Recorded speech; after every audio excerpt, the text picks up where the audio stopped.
the very, very first Hospitality at Heaven, which was sold out, and there were queues around the block. And standing on stage with Chris and with our agent Tom, just looking at him, and he was just like, I was wrong. So when you look back at Hospital 25 years, obviously starting from like pretty much nothing. I think you said you didn't even know how to make drum and bass when you started the label.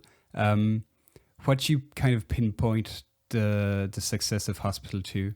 Like, are there 2-3 things you could point to that really made what Hospital is today? There are. It's a combination of grind, hard work, but having fun while you work hard. That with an original vision. And my philosophy all the way through was be unlike anyone else and never do things the same as other people.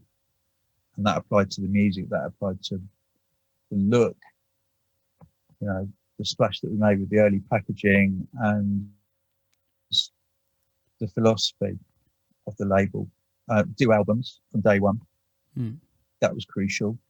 The most important thing of all was, because I'm an artist and I've been on the receiving end of deals with labels who don't pay, the most important thing of all for me was artists get paid first. They get paid absolutely everything. And if there's something left, then, because at the time it was just me and Chris doing it, if there's something left, then we get it.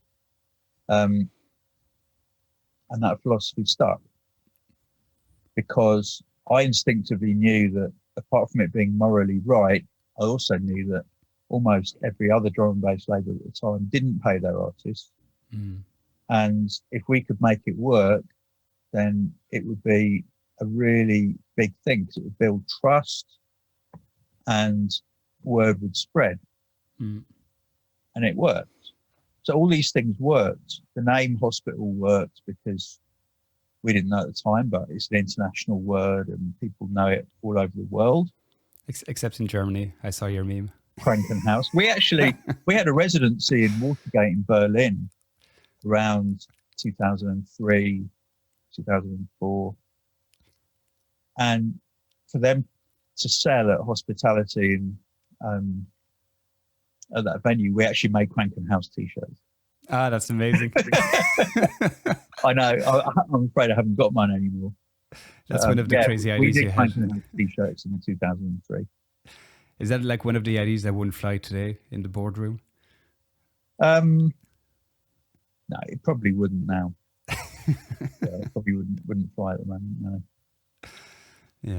Yeah, but Hospital is a great name. I've heard you talk about in the past about how it's like different rooms in a hospital that would kind of reflect the different subgenres or vibes that you were going for with the label. It had a 3-dimensional feel to it, because me and Chris were in the pub like for weeks going through names, and that kept coming back to the top of the list. And it's because it's got kind of endless departments, and hospitals can go on forever. You get lost in them. So we kind of knew that, both being lovers of puns, we knew that there was a lot of mileage. Yeah.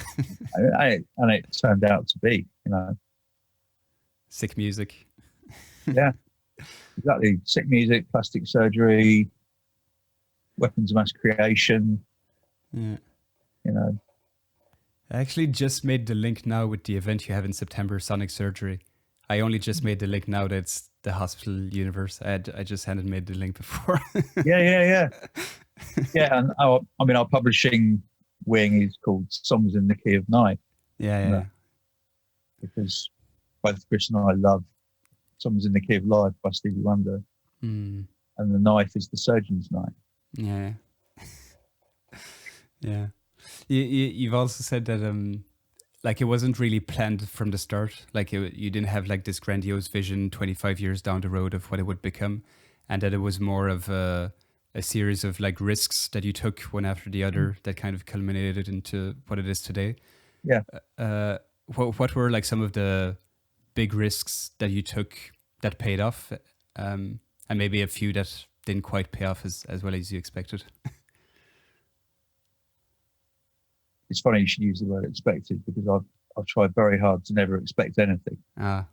Yeah, that's your episode 2 of your expectations. So yeah, which actually I'm putting together now. But I've always been conscious of that, not to actually expect anything and not to feel like you're entitled to anything. But I mean, certainly the big risks that paid off, and I'll get to ones that didn't pay off if I can. The ones that paid off were things like starting our own event. And even when we started it quite small, at Herbal in Hoxton, which is like a sort of one up, one down club, about 350 capacity. We were really nervous because it was Friday night and nobody did a drum and bass night on a Friday or Saturday that was liquid, because liquid was like a room 3 genre, you know, because in room 1 you'd have like, I guess what then was known as sort of hard step, and in room 2 you might have jump up. You know, poor old liquid would be in a kind of shitty bar area or something with some sofas and So we thought, well, let's just do this. We did it, and it was brilliant. We rammed it out every month for 3 years, I think. And it was a real homegrown affair. It was like me, my wife, the lady culminator, Chris, Tomahawk. I mean, we would do everything. You know, we would take it in turns to be on the till. We'd take it in turns to do the guest list.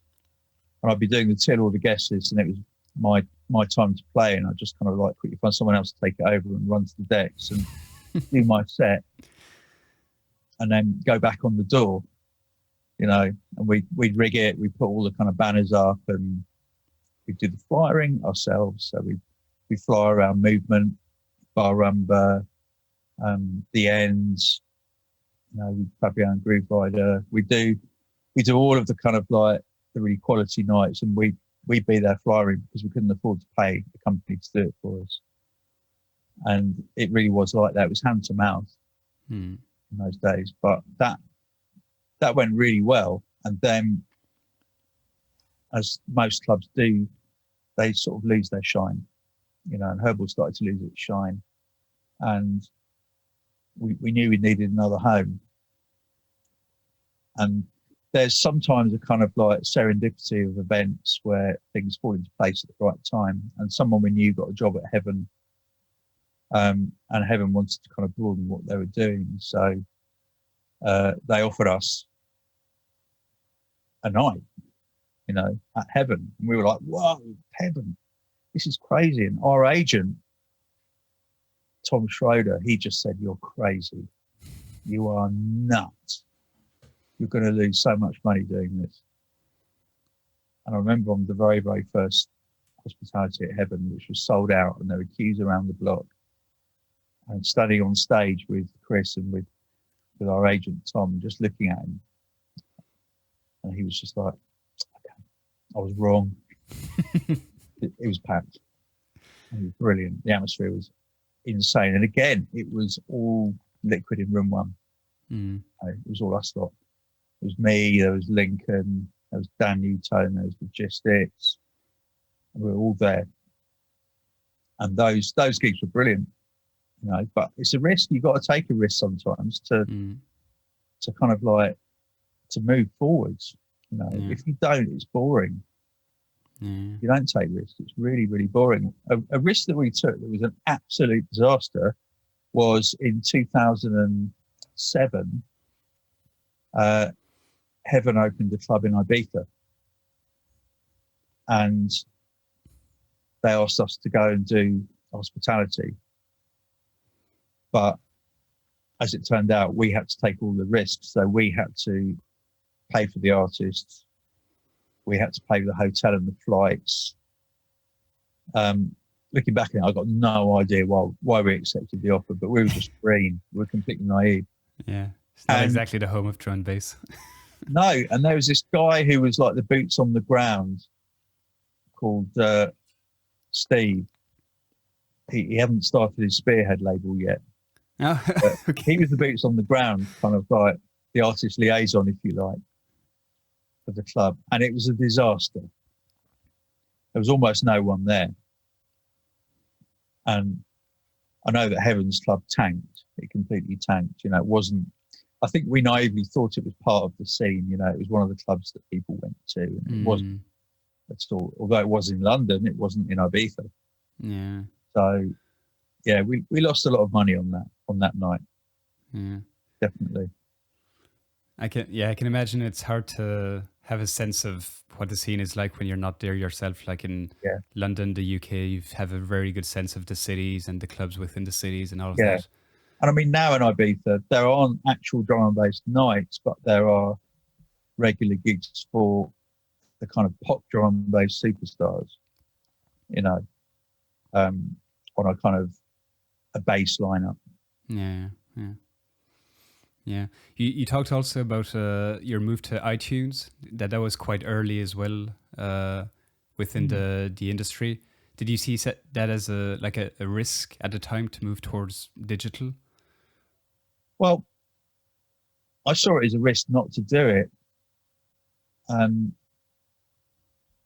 this was like 2002, when there was no drum and bass at all on iTunes, and it was just starting up really.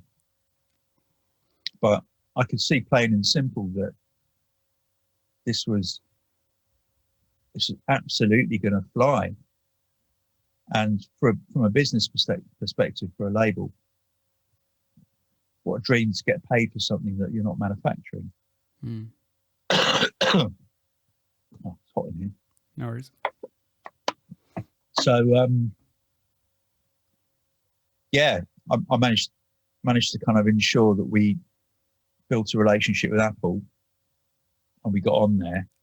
And we didn't know if it was going to be a success. It wasn't really a risk because it didn't cost us anything to get on there. I guess if it had failed, it would have cost us our credibility or something. But for a good year and a half, we were the only drum and bass label on iTunes. So the staff at Apple loved us. You know, they really did. And our releases from then until before iTunes started to die off did really, really well. You know, we collaborated very, very well with Apple on that. So, we're a bit slow with Spotify, but we nonetheless got on there and built a very good relationship with them. And it's important. You have to. You can kind of fight spiritually against new technology and new ways of doing things, but actually you have to be there at the front. You really do.